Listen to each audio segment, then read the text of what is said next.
Well, hey guys, welcome back to the cabin. What we're doing is we're just kind of checking out the garden.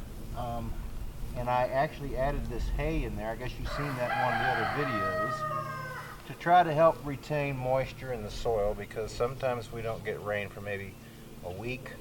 So in order to save on a lot of the water that I have to carry, that's the reason that I put this down there, and I was hoping that I wouldn't have to pull too many weeds too.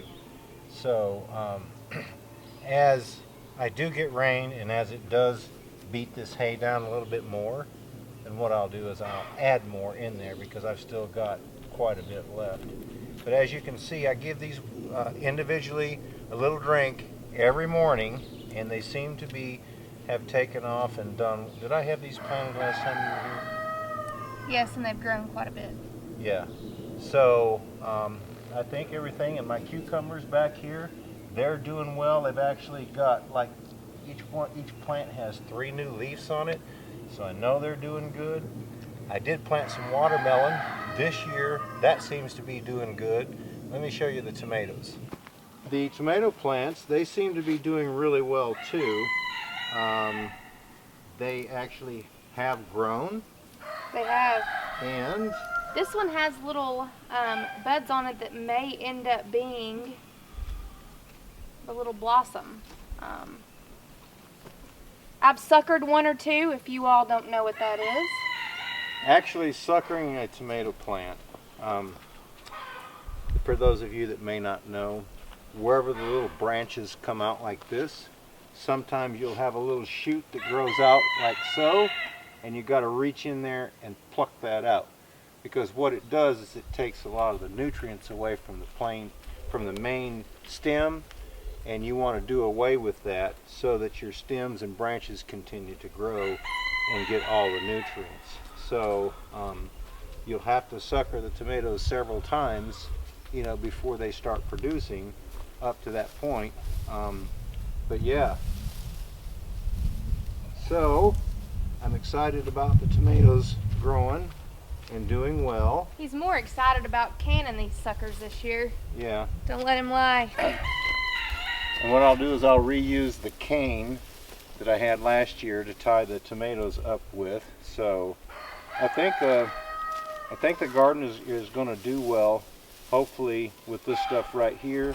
Now these onions are probably twice the size they were when I planted them, because they were just small, kind of like this right here. So what I'll do is early in the morning I'll run water up and down to give them a drink as well, and they seem to like that, and they're doing really great. Jennifer asked me, when do you start digging the dirt away from the bulb? But I think that's quite a ways down the road. I was just surprised they've grown so much, so I thought, hey, we can go ahead and dig dirt, but obviously not. They call that spooning the onion, okay, where you kind of push the dirt away from the bulb and you just basically have the root sitting in the ground. So, or some people call it root, okay, but anyway, you know what I mean. But it's going to be a while, because they don't really have any sized bulbs on them at all. But everything seems to be doing well. The leaf lettuce down there in the other garden, It is happy. yeah, it's really blooming out, and I've got new shoots coming out on it. It's probably going to be another week before the potatoes break through the ground, and the beans. But the pepper plants, they're doing great. Everything seems to be doing great so far, but that is watering every morning. The chickens are doing great, as you can tell. They just had this sense that we were making a video, so they decided to make all kinds of racket, including laying eggs. So yeah, they want you to know that they are present. yes. But anyway, yeah, the garden is doing great, so we're excited about that. I got some watermelons over here that are doing great too. So They are doing really good. and let's go down and check out the blackberries. Look at the size of that plant right there. Got some coming up here, new little shoot down right there. Got shoots coming up over here. Some down in here. Got a little bud actually right here. This one right here still got some green on the shoot, so I'm hoping that it will actually come up. That one there on the far end has got a nice green shoot on it.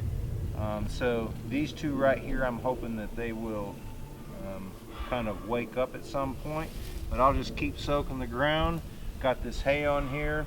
Now what I may have to do is run a small piece of fence around this, because the dogs did get in here the other day and chewed this one off. So I may have to do that. But anyway, they have liked this area, so I'm happy, and hopefully maybe one of these days I can have blackberries going all the way down the side by digging up and transplanting. That'd be really nice to come out here and be able to eat right off of the vine. Made Dad do a quick detour. I wanted to show you all this leaf lettuce, because when I saw it last week, it was not doing very well. So like I said, it is extremely happy and extremely beautiful. And I honestly can't wait to have maybe some lettuce and killed onions. Killed onions and lettuce, there you go. Killed lettuce and onions. That's the word, killed lettuce and onions. So if you all know what that is, leave us a comment. If you don't, I'll tell you.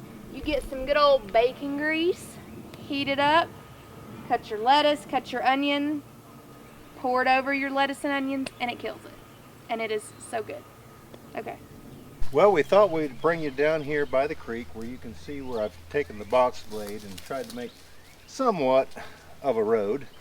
My grandson's got a little four-wheeler, and if we ever get it fixed, because it's tore up right now, he can actually drive along the creek all the way to the end of the field.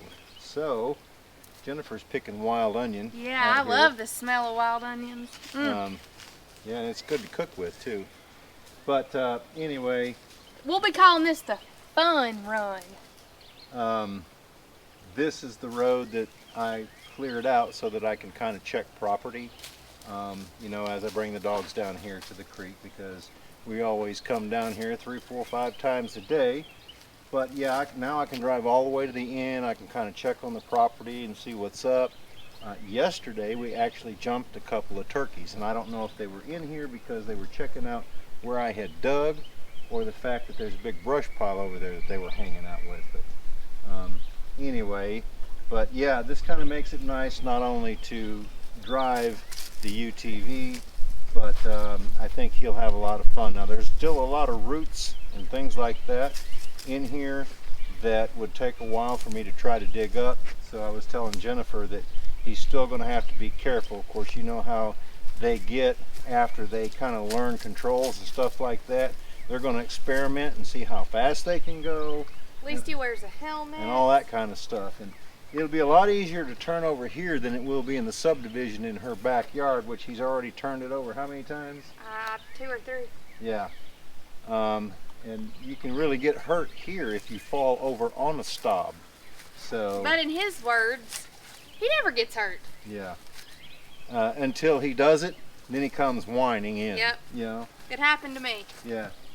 Anyway, but on yeah, gravel. This is going to be quite fun for him if we can ever get that four-wheeler fixed where he can get out here on it. Anyway, we'll take a little ride through here, and I'll kind of show you what I did.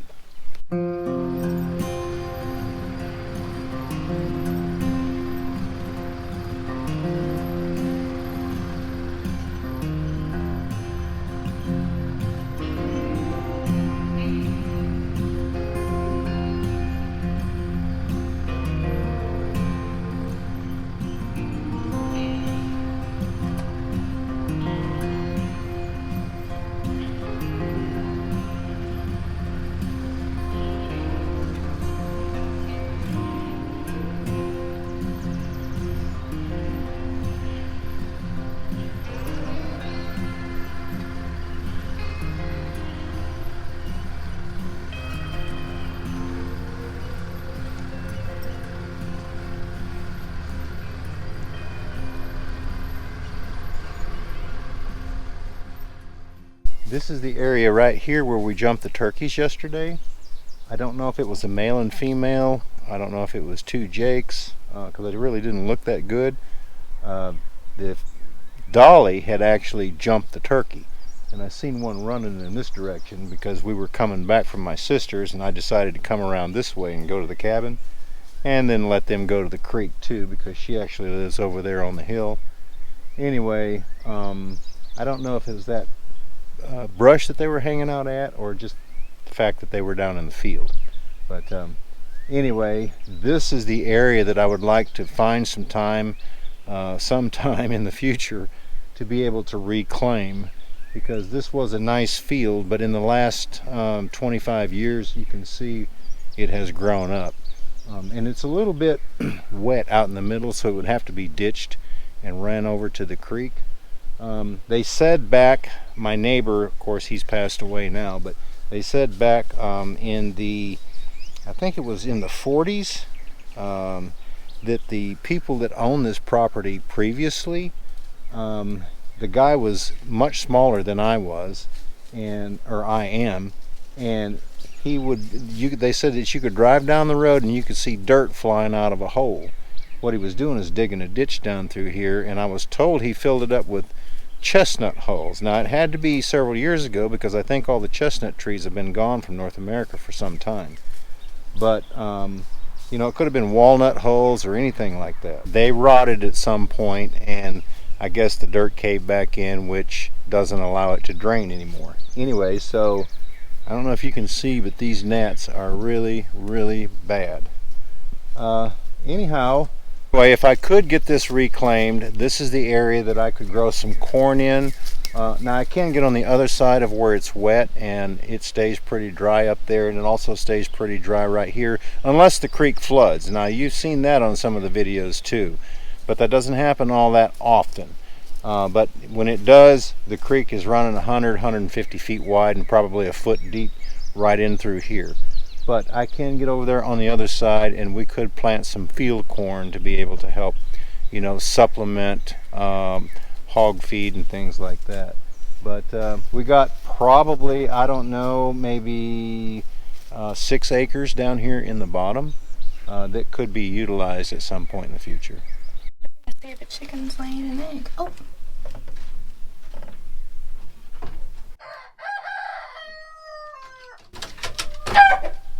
She said, "You better get away from me now."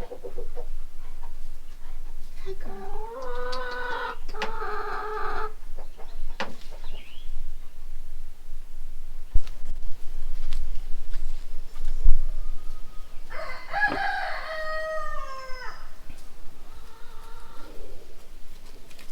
Hey, Porky. Are you sunbathing?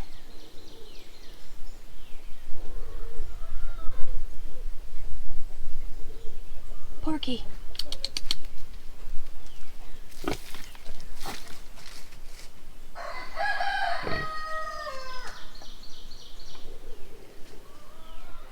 Well, we thought we'd try to answer a few questions. I had to put my eyeballs on. That's the thing about getting younger. You don't see as well as you used to, right? Listen. He has to wear glasses to see up close. I have to wear them to see far away. I mean, I feel like it's a...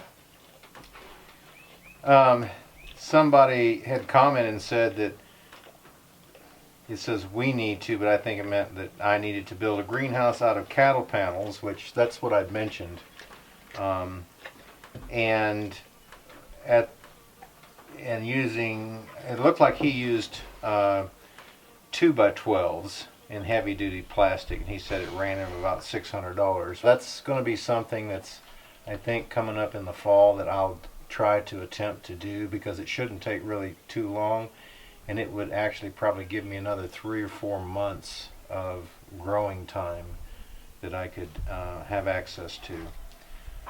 Somebody else said a greenhouse would be perfect. Food prices are going up a lot and very fast. That makes you think about having alternatives, and that's exactly why I would be doing it. Everybody thinks you work too hard. Well, how else do you get anything accomplished if you don't? Okay. I know one person said something about, Jennifer told me, I didn't see it, but said something about me digging the holes out there manually. You know, I've done that my whole life, and You know, I'm not going to build up any muscles or gain any upper body strength if I don't do that, right? Those post hole diggers that I bought are primarily twice as expensive as any of the others that they had because I wanted something that I wasn't going to break. Now you think, well, how could you do that with a post hole digger? Believe me, when you go to prying on them, you can break them. So the ones that I've got, I think I paid right at $100 for those. Well, it may have been more than that, but the others I could have bought like half the price. But I was tired of having post hole diggers that didn't work good, you know. Yeah, I could go rent one, but I'll tell you what. Here's your little story. I had used an auger on the back of my tractor, actually, not a handheld one, but one that, with a 3-point hitch. And when I was trying to dig post holes to retain this bank back here, when I first excavated this, long before we even started this YouTube channel. You got it stuck, didn't you? Yeah. Got it stuck. It was in the slate. It had screwed itself into the slate, and I could not get it out. The tractor would not pull it up. We kept shearing the pins trying to get it out, and so what I did was I cranked the tractor up, I let out on the clutch and lifted up on the lift all at the same time with that thing with the RPMs way up, and it finally broke loose with that high tensile bolt in there. But we worked a good 3 or 4 hours trying to get that out. Then we were leery about trying to put it back in the ground, afraid that we might get it stuck again because I had the auger borrowed, you know, it was a 12-inch auger. So that's why I just use the post hole diggers, because it's not all that hard to do. It just takes a little bit more time. Of course, that one day, I did dig 22 holes because that's how many posts that I've got out there, about 18 inches deep. But there's a lot of roots and a lot of things you can get snagged on down here, and you may end up shearing pins, and then they're not really easy to get back in there when the tractor's hooked up to them. They've got to be positioned just right. So if you get that tool turn and a certain way and that pin comes off, it's a really delicate operation to try to get it lined back up to be able to get that pin back in there. The other thing is the Wii Boost, you know, that works really, really well. However, the new Starlink, we're having issues with it because it's kind of, to me, the instructions are very vague. We've tried moving it out to different places. Starlink it didn't make a lot of sense. It tells you anywhere you go. If you're not out in an open field with absolutely nothing around you, it's going to tell you that things are obstructing its view. Now, if you all have like a suggestion, maybe, if one of you all have it, leave a comment below to try to help us, but it's literally driven us crazy today.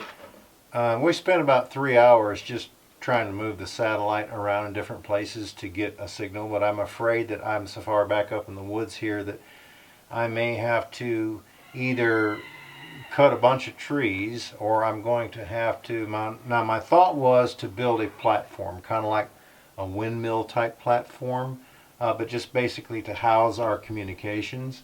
So I'm thinking the best signal that we got was over here on this side, looking back towards the northern and the northeastern sky.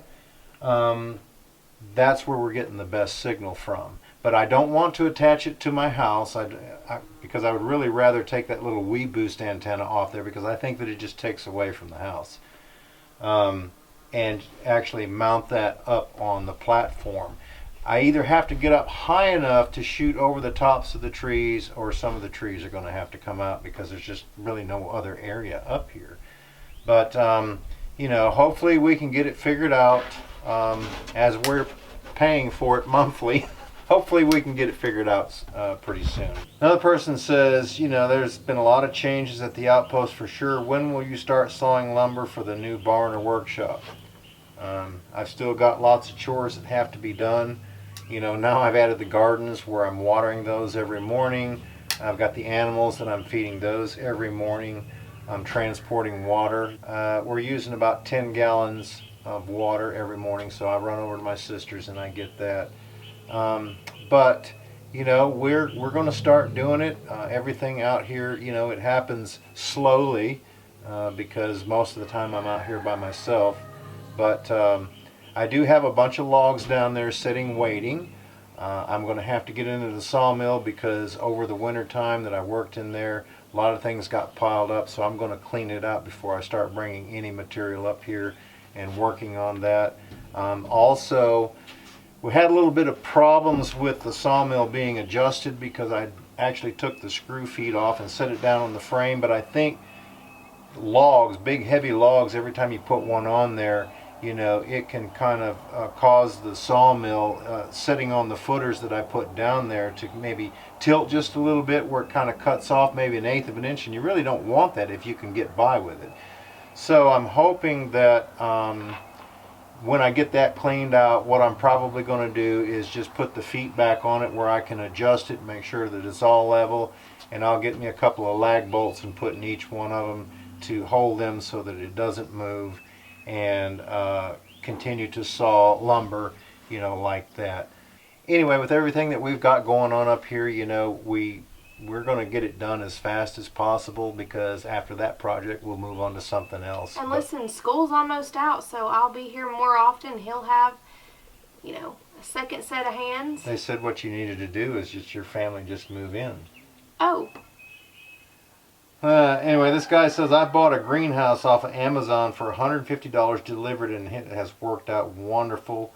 Went through about 40 to 50 mile an hour winds and it didn't bother it, you know. Well, that's great. I plan on hopefully building one that may be, you know, 20 to 30 foot by 8 foot. That's what I would really like to have. That would give me, you know, a good start on plant seedlings, and it would also give me a good area where I could grow things, you know, like I said, more in the fall and more in the spring. So that's kind of what I got my mind set on, that type of size right there. Somebody also said that I needed a screen door on the front. Yes, I do. I also need one on the back. But I've been so busy with everything else, you know, I will get one at some point in time and put on the door. But I'll tell you what, leaving the windows closed and the doors closed, after it gets cool at night, the house stays cool for a long time, till like 2 or 3 o'clock in the afternoon, before you really notice that it's the other morning when I got up, I actually put my jacket on. Well, when I walked outside, it was warmer outside than it was in the cabin. Tell me about that one. Figure that one out. It's called Radiant Barrier. Yeah. But no, it seems to be doing a really good job. So I'm hoping that in the summertime I can kind of keep the house locked up until I absolutely have to open it up and retain as much as that as possible. But I'll tell you what, I've already got that little that little battery operated fan. I started saying magnetic, but that battery operated fan, got it out one day when we had some really high temperatures and set it on the floor in there, and I'll tell you what, as cool as the house was with that one little fan moving, it felt like a really nice breeze. So I think that this Radiant Barrier is doing a really, really good job. But guys, listen, we've got some things that we're going to have to get done. We appreciate you stopping by and hanging out with us here at the cabin. I'm hungry. While we're trying to improve what we have, and we hope that each and every one of you have a great day. If you're new here to this channel, be sure and go check out our main channel, Outpost, Smoky Mountain Outpost. That's where we're doing all the work. Guys, listen, like we said, y'all take care, have a great day, and we look forward to seeing you back up here at the cabin again next time. We love you. Bye.